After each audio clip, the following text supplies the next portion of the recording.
建制派工聯會成日將本地工人優先掛喺嘴邊，但事實上外勞嘅功能已經由補充變咗做替代。九龍灣麗晶花園高調請外勞保安，喺網上鬧到沸沸揚揚，管理公司講到冠冕堂皇，話過去3年換咗200幾個本地保安，嫌本地人唔穩定，所以要請啲聽話嘅外勞。呢個冰山一角唔單止係飯碗問題，而係踩中咗經濟結構嘅死穴。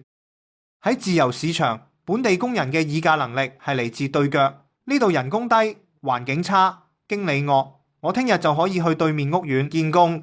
呢種流動性係維持勞動力市場平衡嘅關鍵。但係外勞將簽證係同老細綁死咗嘅，一辭職或者被炒就要即刻執包袱返鄉下，背後仲有大筆行政費同屋企人嘅生計。換句話講，老細俾所謂更高嘅成本買返嚟嘅唔係單純嘅勞動力，而係買斷咗工人嘅議價能力，換取一種極致嘅服從。當老細習慣咗呢種任勞任怨、唔敢反抗嘅勞動力，佢哋仲會唔會花心思改善工作環境、提升待遇？梗係唔會。呢樣嘢本質上係喺自由市場夾硬插一個非市場機制入去，幫本地人工封咗頂。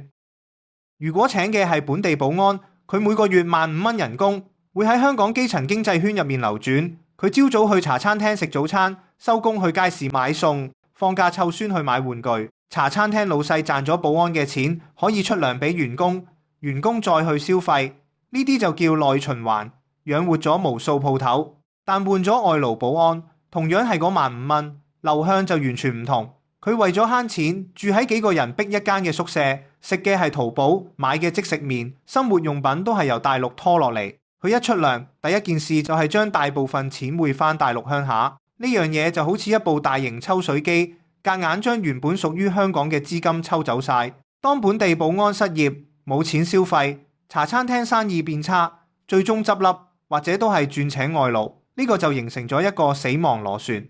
香港政府奉行新自由主義，唔係福利社會。香港人嘅信念係自力更生。保安、司機呢啲行業其實係社會底層嘅安全網。好多50-60歲原本喺各行各業打拼，因為行業轉型或者鋪頭執笠而退落嚟嘅勞動力，最後嘅生計就係考張證書去做保安，起碼可以自食其力，有返份尊嚴。但而家呢個社會穩定劑被外勞大舉入侵，等於將呢批最冇議價能力嘅人推向絕路。當佢哋退無可退嘅時候，最終只會跌入社會福利網，反而增加政府開支。截至2025年底，透過唔同計劃落嚟香港嘅非本地勞工已經接近12萬人。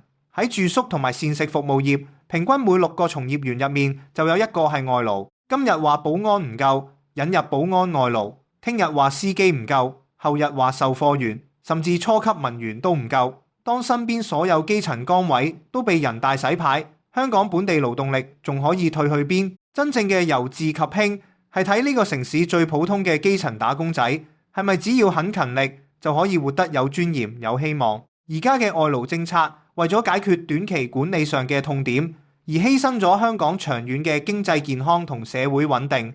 呢種短視嘅行為正正係拆毀緊香港最後嘅防禦屏障。